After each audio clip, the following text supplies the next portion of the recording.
What's up, y'all, and welcome to Uncultured Universe, the podcast where friends and lovers alike show each other movies, TV, music, or books just to get a little bit more culture in their life. I am your humble host, Justin, and with me, as always, in the uncultured spot, Joe. Welcome, Joe. Hey. Hey, everybody. Today, we're going to be doing something just a little bit different. So, seeing as Uncultured Universe has not only been like on the air for 2 years. This also marks our like 50, like technically like our 50th episode, We which is nothing to sneeze at. yeah, we had to do like some special math to get here because there there were famously like two episodes that we started with that were never released because we Yeah. were really trying to get an idea of like style and the framework of this podcast, and those episodes ended up being like 2 to 3 hours long, if I Yeah. remember. Yeah. It uh, was not the vibe. and then we had like some one-off episodes over the past couple years related to like we talked about like a music recap, we had like a book recap, and so doing some special maths, we're basically closing in on our 50th episode, and Yeah, so we we cooked the books a little bit to get to 50, which is fine. It's our own business. We can do whatever we want. can do whatever So we want. We are gods. we're gods in our own right. So we decided to sort of throw the core tenets of this podcast out the fucking window temporarily, of Hmm. course. So instead of showing each other a movie that the other hasn't seen, we're going to instead discuss our respective favorite movies of all time. And for this month, we're just going to look at my pick, my favorite movie, Forrest Gump. And we're going to dub this series Uncultured Universe Culture Club because Joe has seen this movie. I have seen this movie. Damn near everybody has seen this flick. So it stands to reason that we're breaking our own rules. So, why the hell not just do something a little bit different? So, we're going to circle back around to this concept eventually again in the future with Joe's pick, which is going to be quite the undertaking. Because Joe's favorite movie of all time is the 12-hour complete unedited director's cut special. What is it, like, special edition of Extended edition. extended edition of the Lord of the Rings. Yeah. All three movies, and including the trivia that comes on the DVD, all the things, and that's Joe's pick. But we'll when come i back to it. Yeah, when I say like what's my favorite movie, I will typically say Lord of the Rings and just hope that the person doesn't like ask me to specify. And so it's easy to treat Lord of the Rings as one movie in that sense, but when you're trying to cover it for a podcast, we were like, whoa, Whoa. that's going to be a whole weekend worth of watching Lord of the Rings. Which, I Um, mean, there are worse ways to spend the weekend. Oh yeah, for sure. I've done it before. So yeah, we may like sprinkle that in going forward. But we'll cover Forrest Gump now as kind of our little September mini series for what we're dubbing as Culture Club. Yeah, Culture Club. Like, and what another fun callback to when we used to work together. We had a a group that was different people from different departments that would come together, and they were essentially the party planning committee. That's what Yeah. the Culture Club was, where we worked, and that was fun.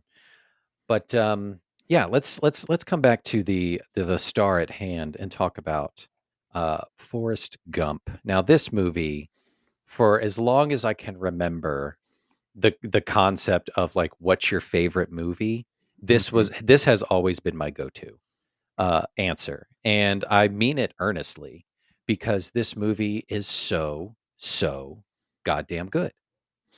I can't.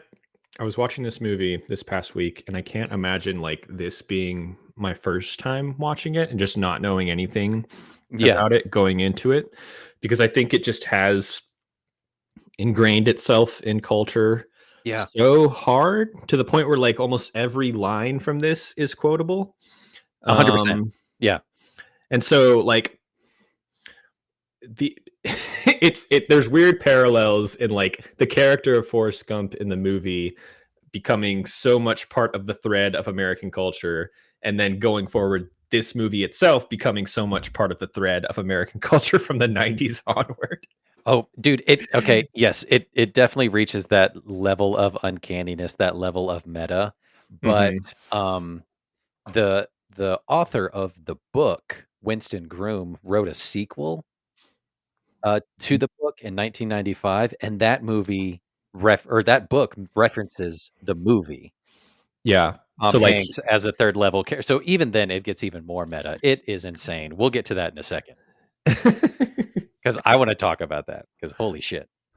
um yeah, so Forrest Gump is your favorite movie of all time. You can't ever really remember it not being your favorite movie. What was like your first touch point here? Do you remember like seeing it in theaters or no? Didn't see it in theaters. I saw it. So this movie released June 23rd, 1994. I did not see it in theaters, but I remember us owning it not too long after it came to home VHS. And I remember watching it. We were living in Texas at the time, and I remember seeing it for the first time there with one of my aunts, and it was just I was enthralled with the movie because I was like, Mhm. I have no idea what this is about. Let's check this out. And this movie has everything. It's about growing up. It's about, socio-political struggles. It's about, common courtesy, like all these things. And it just for some reason, like to an 8-year-old, I was just like, this movie is awesome. It's magical and it's just like such an easy watch too. Like you Mhm. can just like sit back and the time just flies by watching this movie.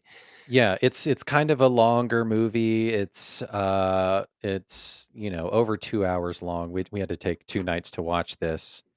But but yeah, it moves at such a fast clip. Mhm. It doesn't feel like a long movie. Maybe towards the end, like towards the last maybe the last quarter of the movie, it starts to drag just a little bit. Mhm. Like once he comes out of storytelling mode. I think, but largely this movie moves from set piece to set piece, from story to story.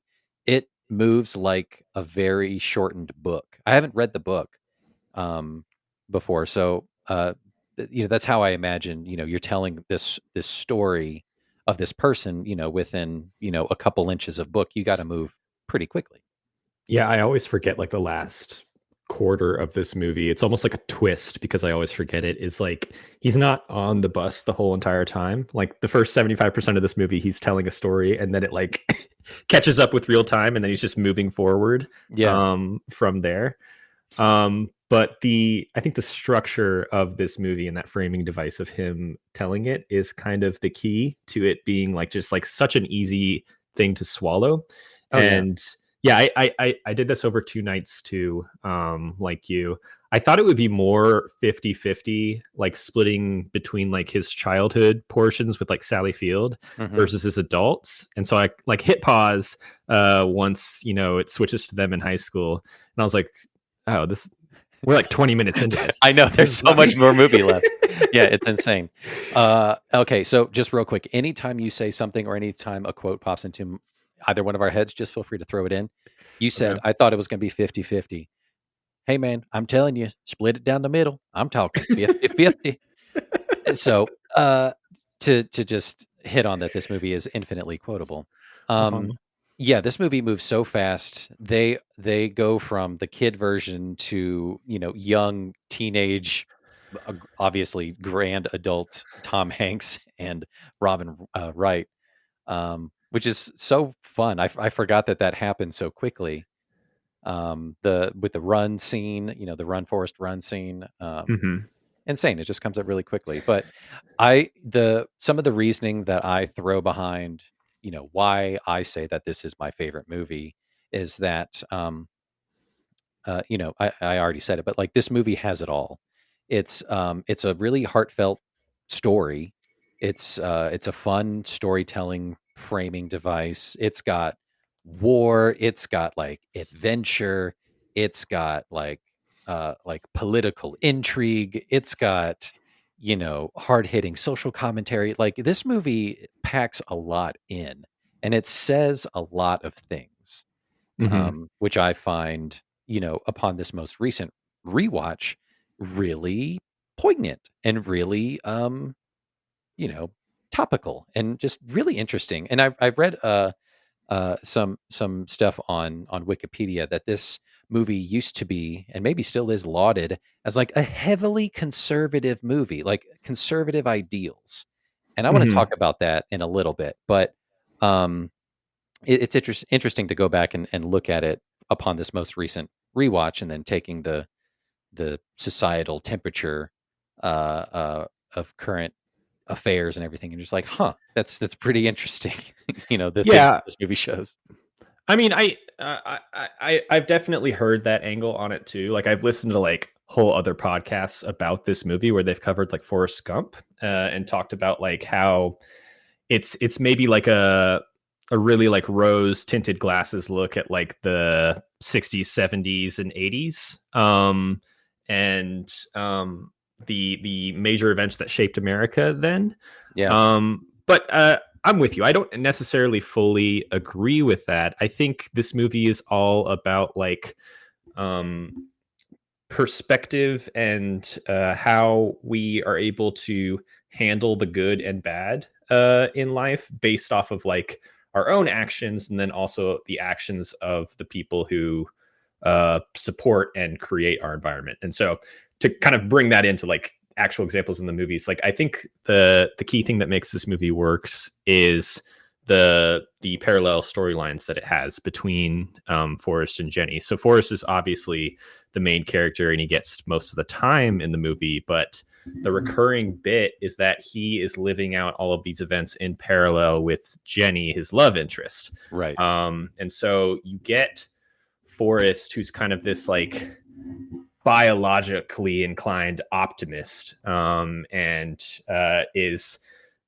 literally just dropped into major historical event after major historical event, and is just walking through life, running through life, being nice to folks. And he has a great mama, and he has like a great background, and he has this outlook on life that is so powerful that it spreads around him. And then you Hmm. have like a parallel storyline happening with Jenny, and they kind of intercross in this like braided storyline where she comes in and out of his life years at a time. And so you can really tell how like her much shittier childhood shapes her outlook, Yeah, and like how she's maybe dealing with more of like the realities of these years in yeah, certain ways, and she's dealing it with the way like a quote unquote normal person right. would deal with it. Yeah, one way I saw it put is that like Forrest was living and upholding like conservative family values or whatever, or Hmm. like the conservative family life track or whatever that like Bob Dole and whoever the fuck in the early '90s were just like glomming onto. Like, going to war and all this kind of stuff, like serving his country and starting a business, all this kind of stuff, while Jenny is living like the liberal lifestyle of experimenting with drugs and sex and Hmm. like having a really bad time. So it's like, see what happens. So like that's one take, a bad take on it, Yeah. of just like, see what happens, hippies. That's why like you gotta like buy American for American. And it's just like that's the worst thing I've ever read. I think this movie is more about the heart of Forrest, of being, he says himself, he's not a smart man, but he knows what love is, and he's known all along that he's loved Jenny, even though if it is misplaced, it's even not reciprocated or whatever. But wherever he goes, he just exudes humanity. Hmm. You see that with his relationship with Lieutenant Dan. You see that with his relationship with Bubba, and inspiring hope to others, and hope comes up a bunch. So like I think that is more of the message and more of the key tenet of this story, of this movie, and not about like the raucous ways of the 60s and drug addled ways of the 70s and all this kind of stuff, of just like good versus bad lifestyles and Americanisms and stuff like that. So Yeah, I mean, smarter people than us have analyzed this movie. Let's be clear. But I think where we're probably both coming to this is like this movie is so popular and achieved such popularity like right when it came out in the 90s, and it became such like a big cultural moment, and it is about cultural moments, so it all kind of gets multiplied, and so you really quickly get um these like stereotypes that are put onto these characters, particularly of Forrest and Jenny. And so you Yeah. get kind of like the conservative values thrust on Forrest, conservative view, I mean, the liberal view thrust on Jenny. And I mean, we could argue how much the movie is in on this idea, but it really I don't think appears it like, is. Yeah. well, it really appears like so much of the movie is about like how they both exist and represent maybe these two different worlds, but they really Sure. find their most value and their most like humanity on an individual level when they're Hmm. both just like one on one with each Yeah. other. Right. And like they fit together in that way, Like regardless. peas and carrots. Right, right. Like regardless of like the groups that they may belong to or the Sure. values that they may be representing, that it's more about them as people is when this movie is at its strongest. Yeah, absolutely. Like, and you nailed it too, of like looking at their upbringing and things like that. Like they both faced adversity in different ways, but one path, in this case of Jenny's, is way darker than Hmm. Forrest's. Coming from a sexually abused background, or it's inferred that way, and meager farm lifestyle, that kind of a thing. Like, of course, it's going to be get desperate, skewed realities of self-worth and love. And of course, she's going to be more susceptible to, some of the other proclivities of the time and that kind of stuff. So it's a really interesting take.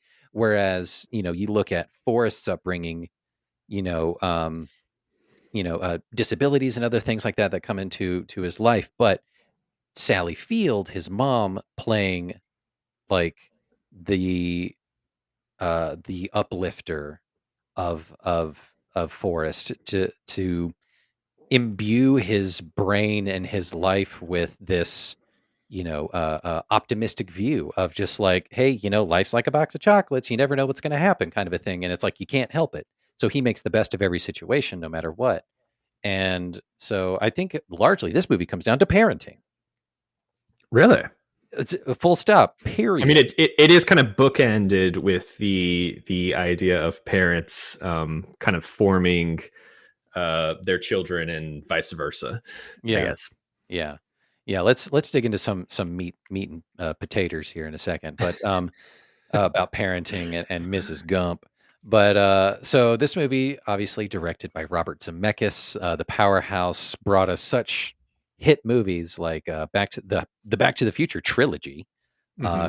Who Framed Roger Rabbit, Contact, Castaway, The Polar Express, A Christmas Carol. Did like a back to back kind of like Christmas thing. Really loves Tom Hanks.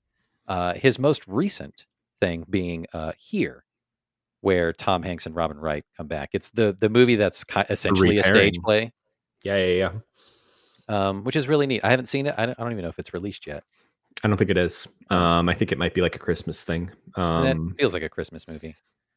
But yeah, Zemeckis, from what I know about him, is known for uh, like kind of pushing the envelope in terms of like technology within film. And Mm. so I really want to talk about the way visuals effects are used in this movie because I think it's really Oh, interesting. And then yeah. in later years in his career, he gets really into like motion capture in film Mm. as well. So he does like what were you saying? Like Polar Polar Express. He Express. does like the Christmas Carol where like it really flirts with the uncanny valley.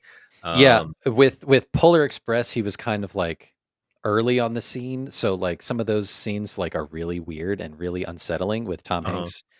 And then like a couple years later, that's when he did the Christmas Carol, A Christmas Carol with Jim Carrey, and like the technology got better. It looks better, like you get more finer detail, but it's still very uncanny valley technological madness, which is what he Mhm. does. But yeah, like you look at Back to the Future and this movie, Who Framed Roger Rabbit, Contact, even.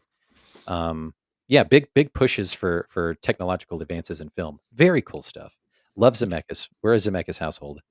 Um, Screenplay by Eric Roth, and the story again by Winston Groom, who wrote the book in 1986. Now, here's where I want to take a little veer off and talk about the sequel that he wrote in 1995 called Gump Uh-huh. and Co. So he released this the year following the movie's release. And this, Joe, I read the plot synopsis and it is insane. Is it just more stuff? Does he go to space? I wish, but it's so much worse. Okay, here we go. You ready? Bubba Gump Shrimp goes under Oh no. because there's like a boom in the shrimping industry and Bubba Gump Shrimp can't keep up. So they go under. So he has to find a job as a janitor at a strip club where he then meets a former like colleague or athlete that he played football with in college who convinces him to try out for the New York Saints. He makes it, or not New York Saints, sorry, New Orleans Saints, the football team. And then he helps the team rise through the ranks and stuff like that by like just being a good player. I don't know. Uh-huh. And then he's later cut from the team when he skips a game because Jenny dies. So it's like she doesn't die in the original book, Oh but my in this god. one she dies. So he has to skip a game. So then they cut him from the team. Like what? What does that say? Um, so then he's again like he doesn't have anything to do. So he sells encyclopedias door to door.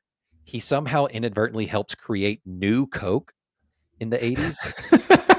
And then he operates a pig farm. But all of those end in disaster somehow. He later gets recruited in the Marines and then goes to Iran. He meets Ronald Reagan, goes to jail due to some sort of unsavory clandestine mission that they have to go on. When he's released, he then works on Wall Street with some people. He sleeps with some random assistant or whatever, and then he sees Jenny's ghost. Okay. And then he meets some like beer maiden from East Germany. He gets recruited for the Marine football team in East Germany. And during a game, he punts the ball clear over the Berlin Wall, which then leads to them tearing down the wall. And then he's deployed to the Persian Gulf War, where he is then reunited with Lieutenant Dan. They sent him too, who finally gets his destiny of dying on the battlefield. And then he Oh starts. god. I know. So then he starts an oyster business with his son, and then he meets the Clintons. Like, insane story. Oh. See, that sounds awful though. Yeah. Like that just There's more stuff to it where he meets Tom Hanks in New York mhm. City and he goes on like the David Letterman show or something. Like, it's ridiculous. Then like the events of the movie cause trouble for the real Forrest Gump's life. It's an insane story, it sounds like. I don't know. It seems kind of crazy because like Forrest Gump was such a hit that they didn't immediately have like some sort of sequel or follow up to it. But then That wasn't in the norm that wasn't the normative in the 90s. yeah, If a successful movie happened, you just said, "Congratulations, now what are we gonna do? What other new thing can we do?" Instead of just like, "Crank out another sequel, fuck it." yeah, because Hanks goes into like rom com territory. I mean, like he does is You've Got Mail right after Forrest Gump, but I do know that like Forrest Gump is the second year consecutively that Tom Hanks wins the Best Actor Academy Award. So he won it for Philadelphia and then he won it for Forrest Gump. So I almost Yeah. think like, were we experiencing Hanks fatigue in the way that like Anne Hathaway or like J Law had to go away for a few years, recently, I think I remember reading that, like, he was like, it was only talked about for, like, maybe 40 minutes, and Right. I you can't make me do it. I'll only do it if it's, like, it's a good script, it's a good story, but, like, it was never seriously considered. Right. And even today in during a time when we're constantly like remaking things and doing legacy sequels of things, I don't think you could ever have like a Gump legacy project where it's like Forrest Oh, Gump's son no, and you then totally yeah. Hank's cameos. Yeah, I Um, mean, you could yeah, with Haley Joel Osment, like, I would love that. That would be fun, but, like, it's still Forrest kind of, like, bumbling around in the background, like, well, inadvertently saving people on 9/11 and just, like, all this kinda stuff, like, that would be ridiculous. They would do that if they did well, a legacy sequel. I have a thought there because I think like part of the appeal of Forrest Gump is not just like Forrest Gump as a character and Hank's performance, although I think he really is like wonderful in this movie.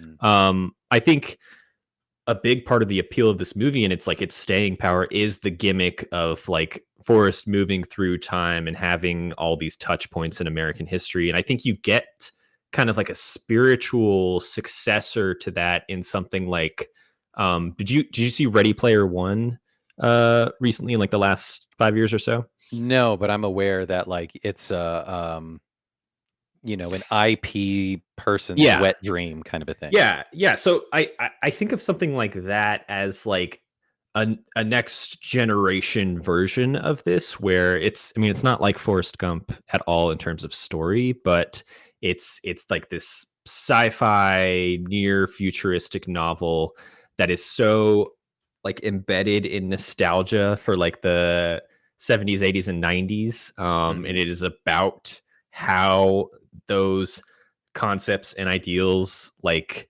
uh are swirling around this one guy's head, and he builds this entire world out of it.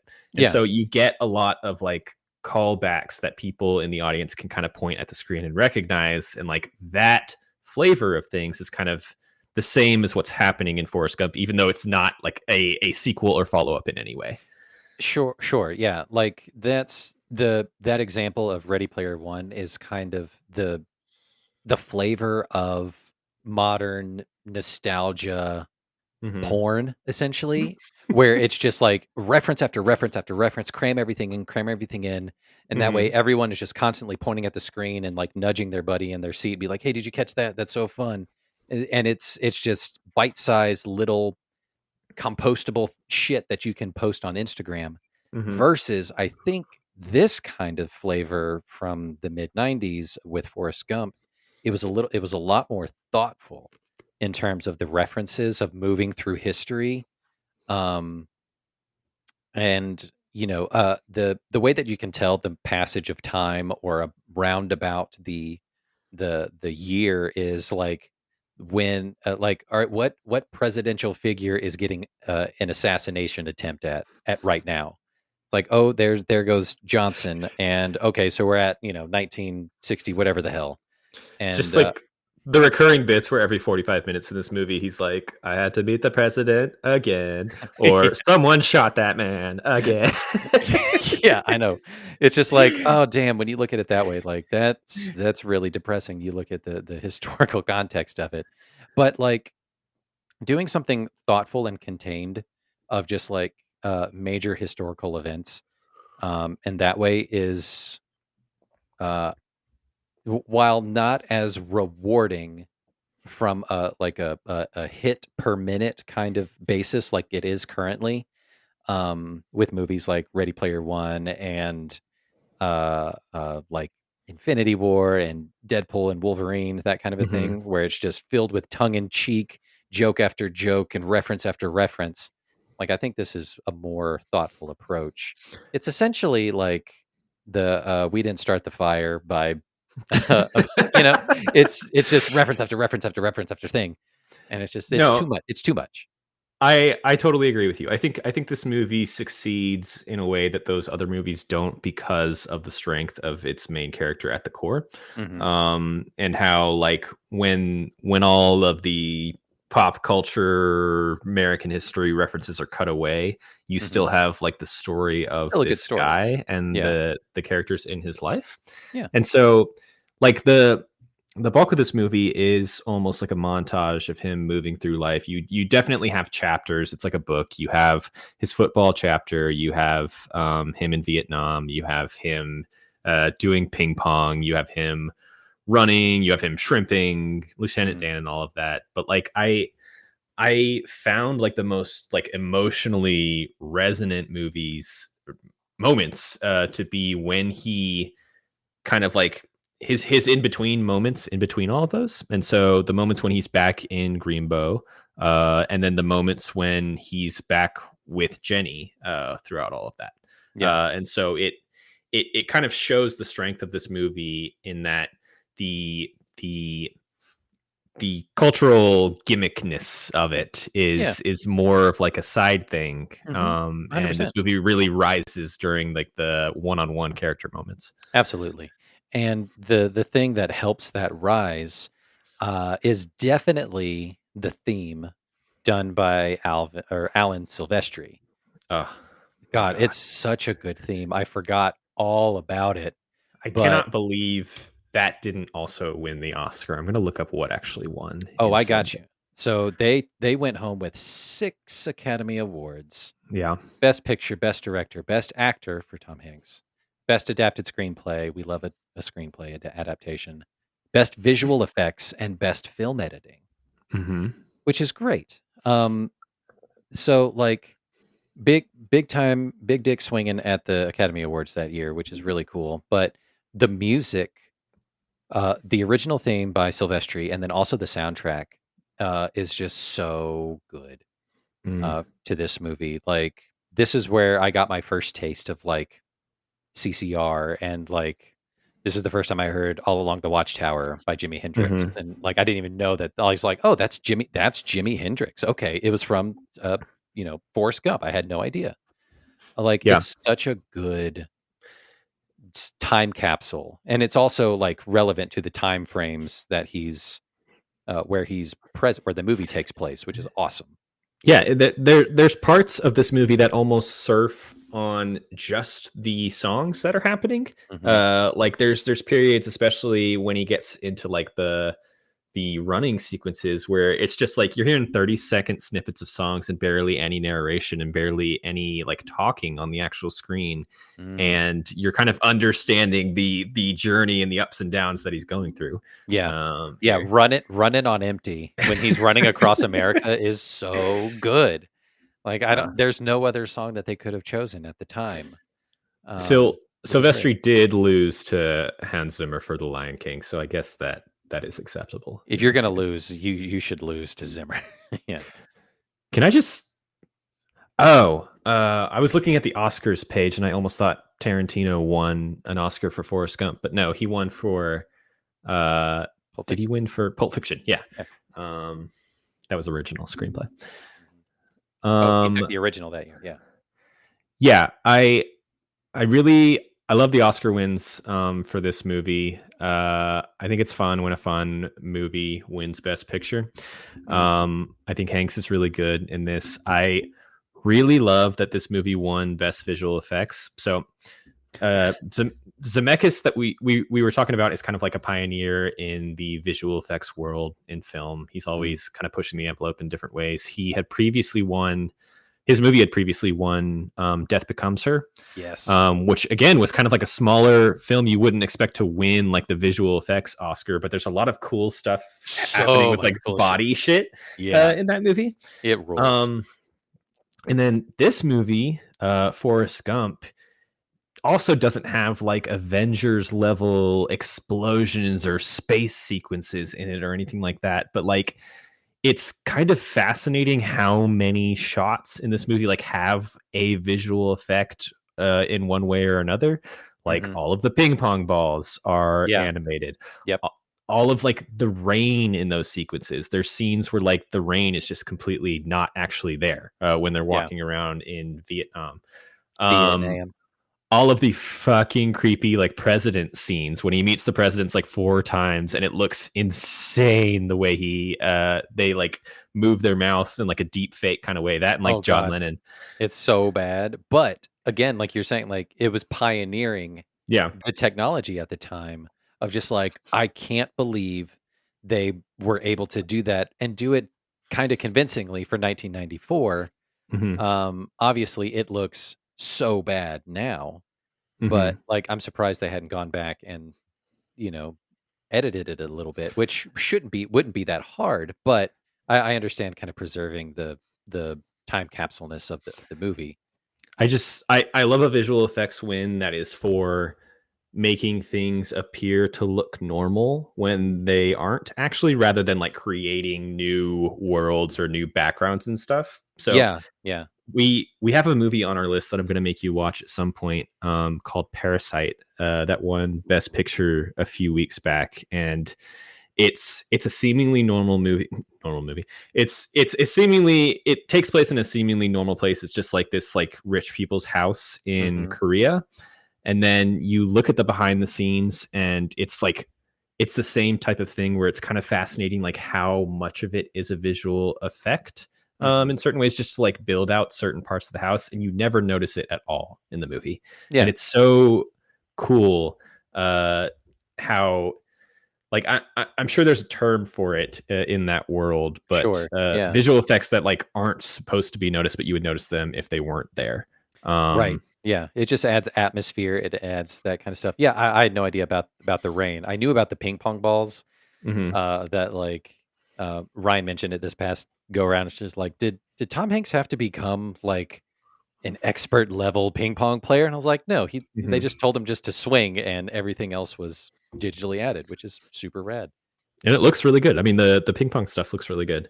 It holds up, unlike the deep fake um, mouth stuff from the I mean, but that's a neat framing device. It's a neat film technique of just like, let's take archival footage and Mhm. like superimpose Forrest in.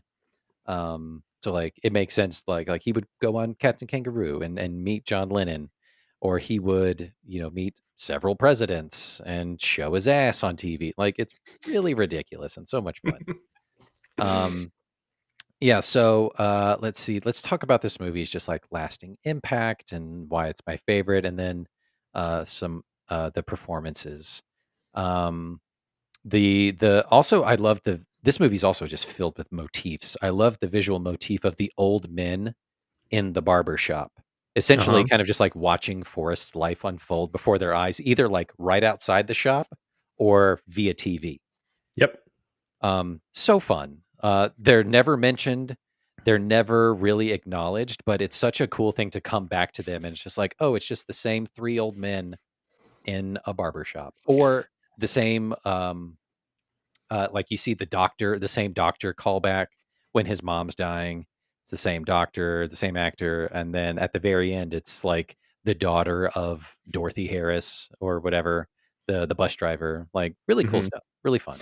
I mean, yeah, there's this implication that he comes from this small fictional town in Alabama where, even though he has like such a profound impact on literally the rest of the world, he's just a normal guy He's just a there, normal guy. and no one really cares. He's just kind of mowing the lawns. Yeah, he loves to mow lawns, which I love, which is his fun thing. Um, let's see. Oh, this time around, I noticed that the comedy was way more prevalent than I could ever remember. I laughed so much at this most recent go round. This movie's Mhm. really, really, really funny. Yeah. Yeah, his line about, shouting at the guy that, Jenny should move back to Greenbow, Alabama, I laughed out loud. Oh Ugh. yeah, the my favorite part is at the end when she's getting on the bus and he's smiling at her, and she gets on, and then goes to get on the bus and he looks back at him and he like cuts his eyes at him, and He's giving him, like, the shit look. I know, I love it. "I'm Uh, sorry, I started a fight at your Black Panther party." yeah. Oh, Forrest Gump is a habitual party ruiner because he ruined the Black Panther party, and then he ruined who was it? Other's party did he ruin? He ruined somebody else's party, and very funny. I Where think that's was I was trying to find the quote. Hang on, I'll, like, search for it. Oh, I got it. "I met some of America's best young men who served in this war. There was Dallas from Phoenix, Cleveland, he was from Detroit, and Tex. Well, I don't remember where Tex come from."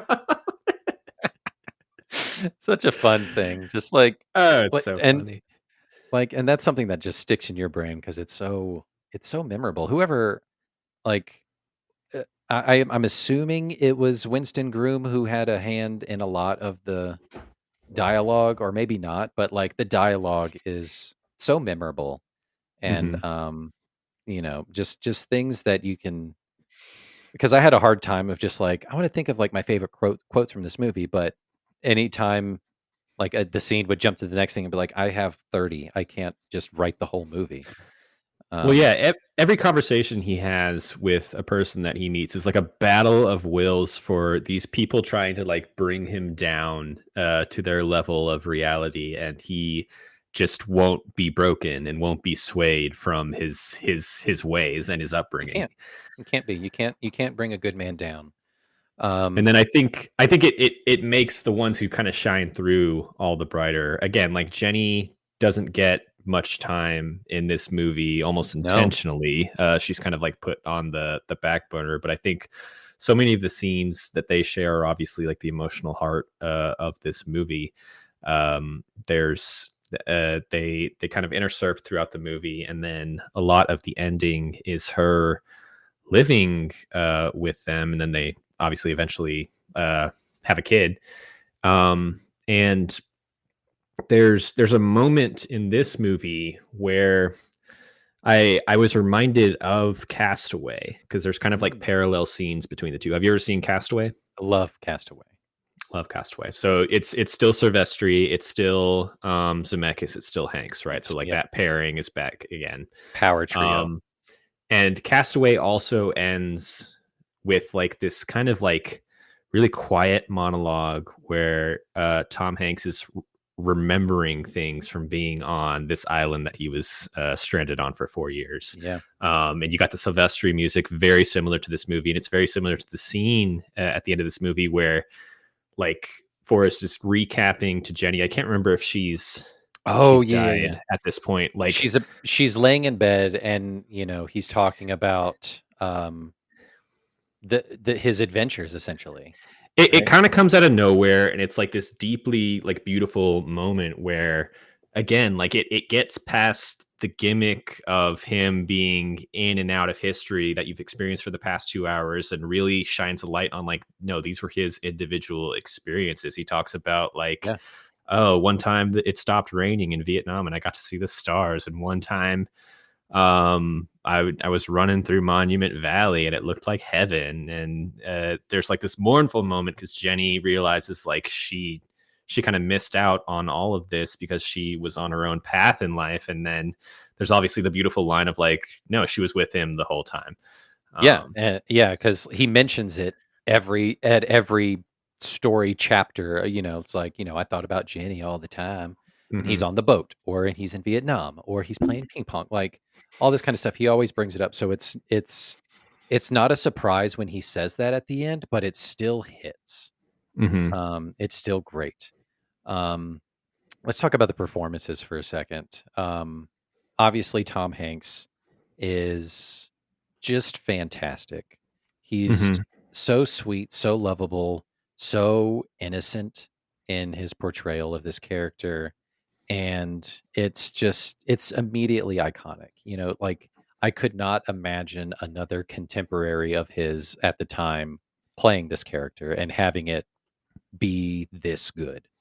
mhm.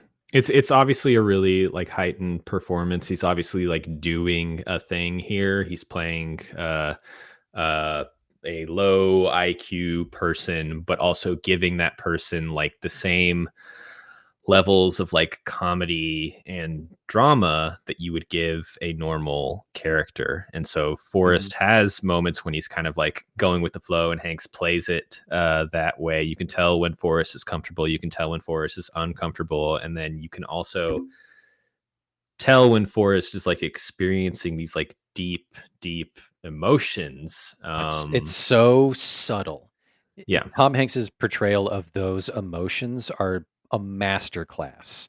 Hmm. Because like you said, he's not only is he playing, like a disabled character, but like to be able to also emote in a very subtle emotional way. And the example I'm thinking of is at the end when he meets little Forrest, and she's like, "Yeah, I named him Forrest, or his name's Forrest." He's like, "Oh, hey, that's my name." And she's like, "Yeah, I named him after his daddy." And he's like, the emotional processing that you see in his eyes is just so heartbreaking, and it's just so masterfully done.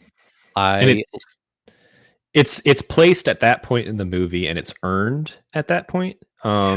You'd think like it maybe wouldn't have as much impact at the beginning just because you don't know this character, but after spending 2 hours with this character, you know what it means for him to have a reaction like that. Hmm. And so that point in the movie, and then also the point at Jenny's grave where Oh, his voice basically breaks and he breaks down for like the first time. Like yeah. I can't help but feel it with him. Oh God, I know. Like the last 20 minutes of the movie is just gut wrenching. It hurts every time, but it hurts so good because it feels so great because Tom Hanks carried you there Hmm. while running. Sally Field is also fantastic in this. She's in this a lot less than I remember, Yeah. but still a great mother figure. She's in she's throughout the childhood portion of the movie, which is like the first 20 minutes, and then she's got like 2 or 3 big scenes throughout the movie before her character dies. Yeah, Um, but it but still yeah, hurts. she's fantastic. I mean, she's responsible for a lot of like the iconic quotes in the movie, and she's responsible for the upbringing of this character and like his moral center that drives his actions in so much of this film. Yeah, she is yeah, the ideological cornerstone to, uh, Forrest's entire being, and, it hurts to see her go, but she's really great, Hmm. in this, even though she does, something questionable towards the beginning to get him into school. I But had you n do what you got to do, Jess. For your kids, yeah. I Yep. had never noticed before in that scene where he's outside just swinging. I'd always focused on him because he's in the foreground and he's just swinging while the insane sounds are going on inside the house. But if you look in the background and you look in the bedroom window, the lamp in the window is like Yeah. going to town. So like that principal is giving it to Mrs. Gump, and he's trying real hard. Which he eventually comes out later, and he is all out of breath and he's sweating. So he went to town, Pound Town. Sally Field cares about his education. We should all be Yeah. so lucky. We should all be so lucky, yeah. There must be something that we can do. Robin Robin Wright is such as Jenny is such a complicated character, but I I think she I think she's executes great. flawlessly, yes. Yeah. It's Yeah, yeah, yeah.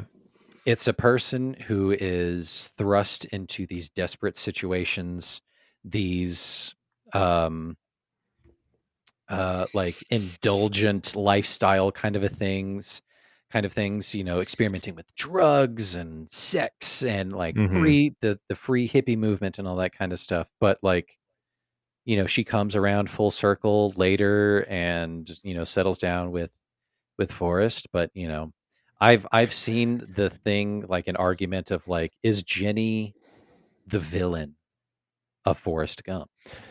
I mean, I don't know. I think it's a lot more complicated than that. You could definitely make the argument like she emotionally um leans on him in a way that maybe is not reciprocated. But maybe she's also not meant to be playing this perfectly balanced character. I mean, that's kind of the whole deal with her is like maybe she isn't supposed to be this like very simple or naive character. I think Robin Wright has kind of the perfect level of like coldness in her eyes, Ooh, if that yeah. makes sense. As like an actress, 100%. she's got that Michelle Pfeiffer thing. She's got that ice woman thing, Yeah. where there's always a bit of her that's like, and like it falls in line with the story. Like she lost her innocence way too young, and so she knows too much about The world? the, Yeah. the the bad parts of the world in the Yeah. same way that Forrest trusts in the good parts of the world. And Mhm. so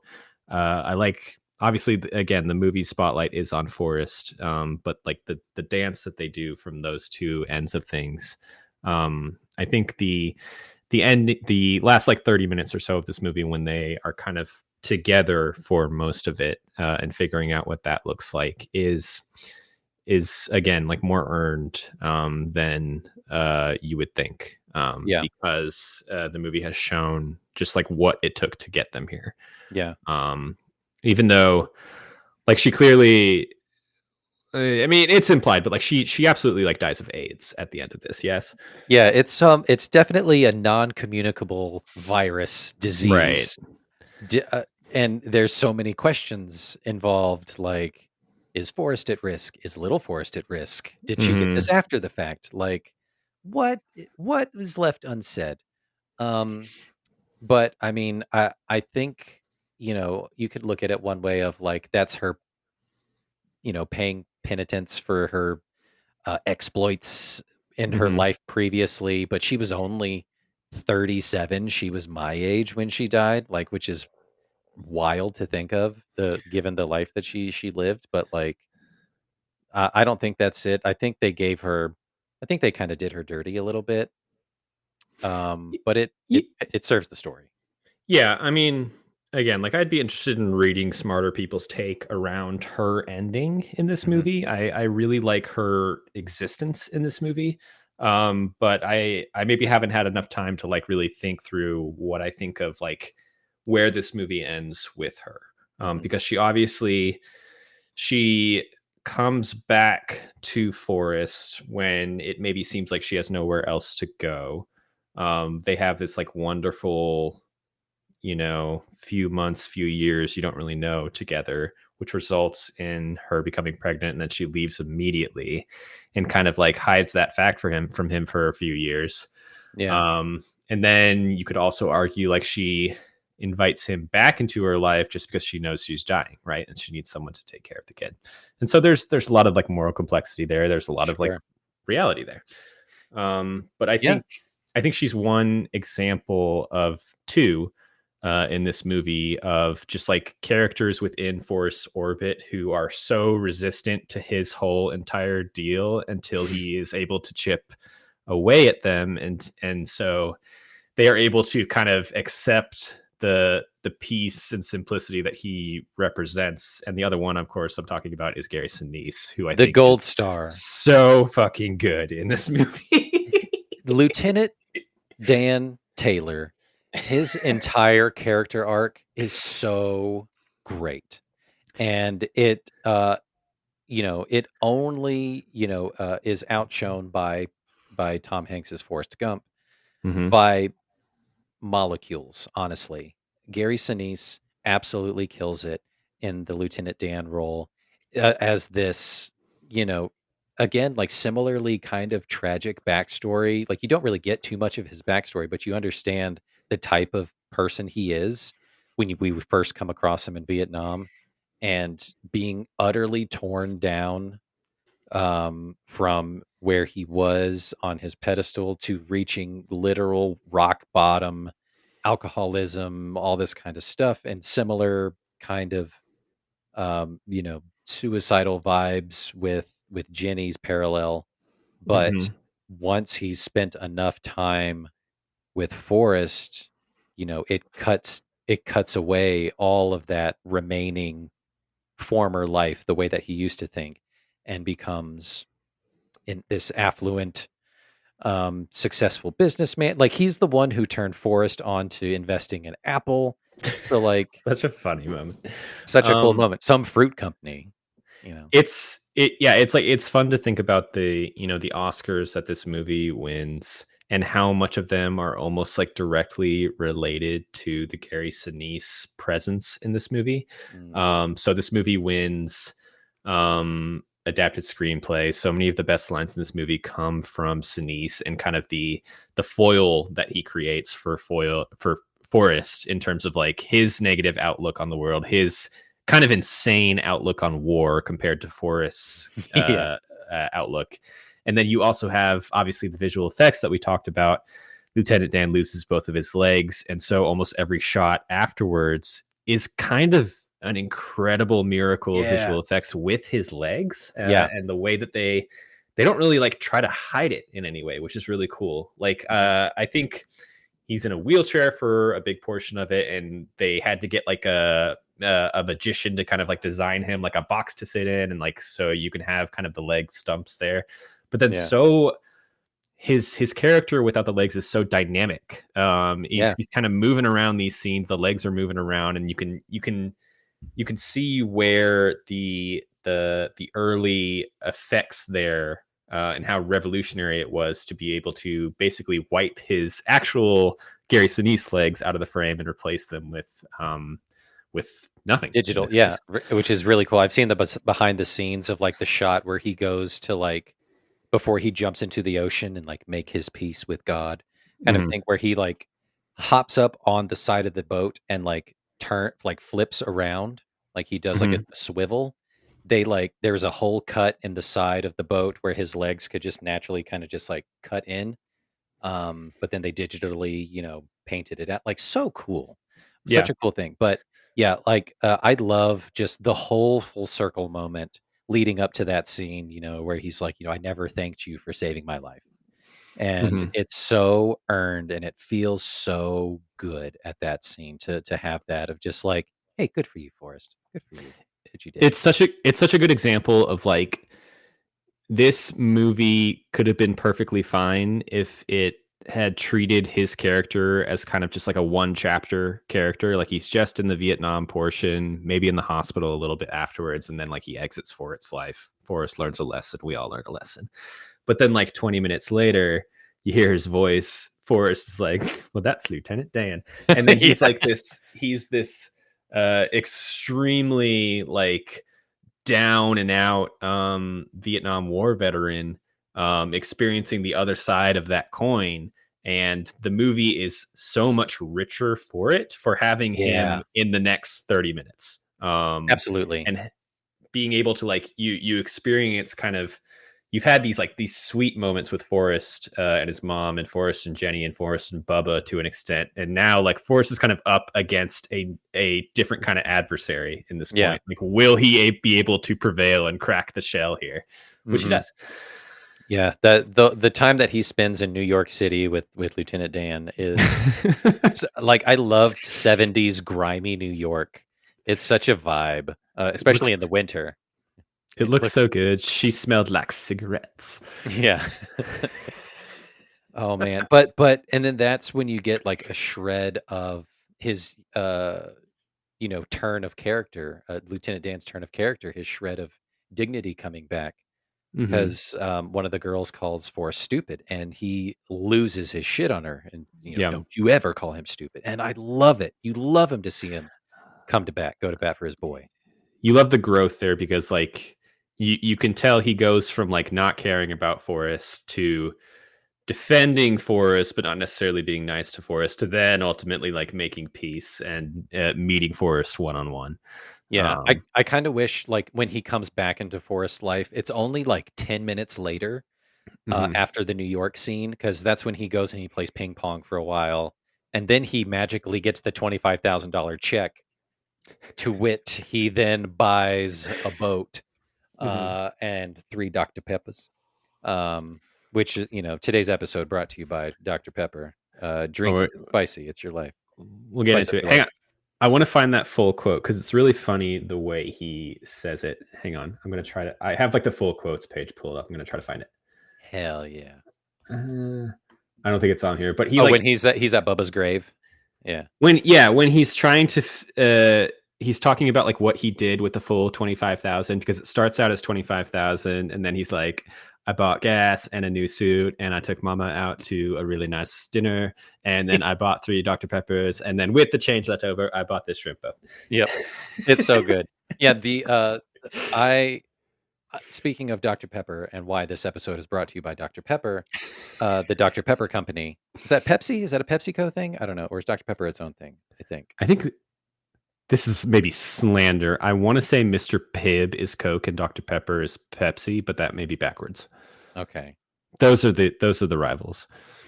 It always stuck with me that this movie is such a Dr. Pepper like stan Hmm. because Forrest Gump loves Dr. Pepper, and therefore I love Dr. Pepper.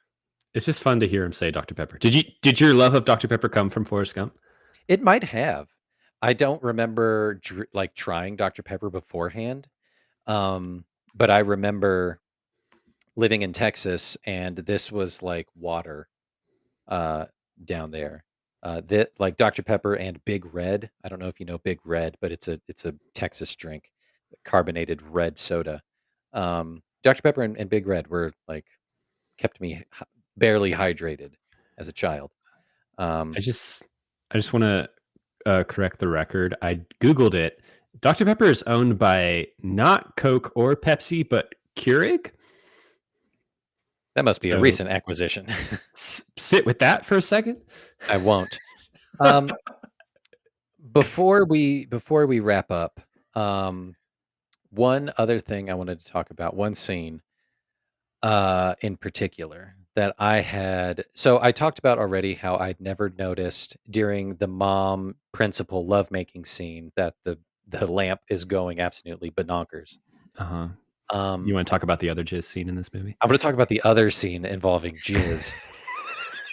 I never picked up on in any of my previous viewings that when Forrest goes to Jenny's dorm room and she shows him her tits and she lets him feel that he immediately busts a nut all over her roommate's Yeah. robe.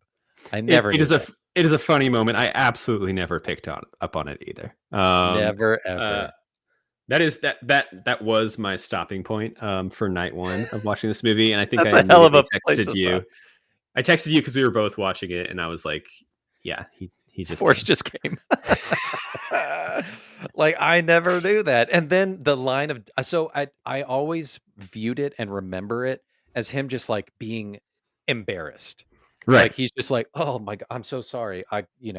But now No, watching it, it's just like, "Oh, he's like it's because they make a joke about like how it is specifically her roommate's sweater, and then Jenny's like, "I don't even like her," and then she's awake listening to them the whole That scene is so fucking funny. Like, my god, it's so good. I love that someone thought that up and, either, Winston Groom or whoever else in the writer's room was like, "No, I got this. Check it out.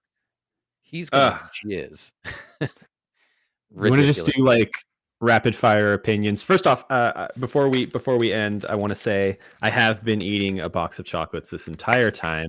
I paired it with kind of like a Kahlua rum cocktail. I'm calling it like a almost full box of chocolates because it's very thematic to this movie. Amazing. I do love that anytime he comes near a box of chocolates, he has to eat some. Yeah, Very good. I'm just drinking just a straight up fucking Dr. Pepper because why I the think hell that not? fits. I I think that fits. was gonna do a thing called a flaming Dr. Pepper, and that is you take a glass, like a pint glass, and you fill it up like halfway with just lager, just straight up regular beer, and then you take a shot glass of amaretto, and then you put 151 on top, and then you light that on fire, and you drop it in the beer, and you slam it, and it tastes like Dr. Pepper from what I remember. It sounds like an Kind of. atom bomb to your insides. Yeah, so I was like, I just want a regular Dr. Pepper because we're throwing the rules out for this episode. We're not really doing, or I didn't do a regular cocktail and no trailer and no in game. We're just gonna Yeah, just shower love on this movie, we're much gonna cut like to black like The Sopranos any second now. yeah. No, we're gonna shower this movie in love, much like Forrest showered Jenny's roommate's robe in love. Um, I think that's all we have to say about that. all right, guys, catch us later. Um, yeah, rapid fire thoughts, Joe, on this movie. um, I think Bubba. We didn't really talk about the actor who plays Bubba. I think he's really good. I like his shrimp monologue about how it carries over for what is implied to be multiple days of him talking about shrimp, and then he Yeah, just ends. He ends talking about like shrimp salad. He's just that's listing off different shrimp. that's about it. Oh yeah, it's so good. Yeah, his interactions finding a kindred spirit, like a fellow brother in Hmm. Bubba is so great, and they have such little time together, but his death still hurts a lot Hmm. when it happens. Um, Pretty that great act war sequence. It's a great war sequence. It's Yeah. terrifying when the rain stops and the sun comes up and then the shells just start flying. I Absolutely thought terrifying. that it happened, and I kind of like jumped in my seat and gave a little yelp a little Ye bit. Yep, yeah, it's loud, it's There's a lot of unexpected. blood. There's a lot of that, and there's, like, some graphic, depictions of, like, battle wounds and people getting blown up, and then Yeah. just like the whole forest getting eviscerated by napalm, like insane war sequence. Very good. Yeah. But yes, the actor, I don't have his name in front of me, but who portrayed Bubba, very good, very great, opposite of Tom Hanks. I think Robin Wright again is really good in the moments where Jenny is again it's really like high melodrama and all that, but she is considering suicide in Oh, certain scenes in this movie. And it's always kind of like related to her jumping off of um a high platform in a way. And so mhm. there's kind of the double motif of like birds being the symbol for Jenny in this way, both in the way of like she may want to kill herself in that way by like flying Yeah, essentially, but then also that translates into once she's actually dead, birds kind of become the symbol of her presence to for Forest. for freedom. Yeah, which is yeah, both beautiful and heartbreaking at the same time. Yeah, that is a brilliant bit of visual storytelling, of subtle storytelling too, of just the metaphor of birds coming back, always praying to make me a bird and fly far, far away. Hmm. Um, really great stuff. What else you got? I'm looking through the quotes right now. Magic shoes, magic legs, Lieutenant Dan ice cream. I like how the running sequence kind of becomes its own mini version of the film, and like they're like Oh, rapid fire, seeing like how many cultural moments can he start with this. So you have like the happy face moment on the shirt, you have the shit oh, happens bumper sticker. yeah, that's It's right. real fun. Yeah, it's super cool. Oh, who else does he help out? Um, I think it's just sh- that. I think it's that, and then he basically gets like a running cult going behind him. oh, it's Um, the shit happens bumper sticker. Yeah, and the smiley face thing. Yeah, that's right. Oh, okay, real quick. You mentioned the run thing. Have you ever eaten at the restaurant, Bubba Gump Shrimp Company? no, no. The only place I've seen it is like Universal Orlando, like City Walk. I Yeah, don't. I'm always confused about how real it actually is, or is it just like in places that are movie centric, like Universal? Like, is I it an don't. actual restaurant chain? I think it is. They have multiple locations, but I've only been to the one in Universal. The menu items are, as you can imagine, based on a movie. The menu items are insane. They include such wonderful things as the following: the Run Across America sampler, Jenny's salmon and shrimp, Lieutenant Dan's pork ribs and shrimp, the Okay. box of chocolates assortment dessert. It's not a box of chocolates, it's like truffles and other fun things with a, you know, commemorative tin that you get to take home. And the last one is my favorite. It's called the Rum Forest Rum Cocktail. It's so absurd. I love kitschy shit. Yeah, I love this movie. It's so good. We for all the reasons we talked about. Almost every single scene is iconic for some reason or another, whether Yeah. it's a great piece of dialogue, whether it's a fantastic piece of cinematography, or it's an incredible performance, um, acting performance by anyone on screen. I Um, mean, yeah, I knew of parodies of this movie before I even knew of this movie. We would watch Veggie Tales growing up. They parodied Forrest Gump. We would watch like one of the Aladdin sequels. Genie has like a moment where he transforms into Forrest Gump on a bench and he's like shooting magic out of his fingers. It's really funny. that's so good. Yeah, and I'm sure it's been parodied on SNL, Mad TV, a number of children's shows. Like it's just immersed itself in the American fabric, which is insane. But yeah, Forrest Gump is a habitual party ruiner. Um, he does that. Um, and then yeah, the Ginny, um, complicated character of it all. Just is she a bad person for what she does, or is she just a victim of circumstance? and a bad upbringing. Who knows? Who's to say? Like you said, maybe there's smarter people. There's just smarter video essays about it out Yeah, I there. mean, I don't know if you have to think about it through bad or good. I think this movie is trying to portray like a A reality real, with her. yeah, So which is yeah, which is all you could ever really want.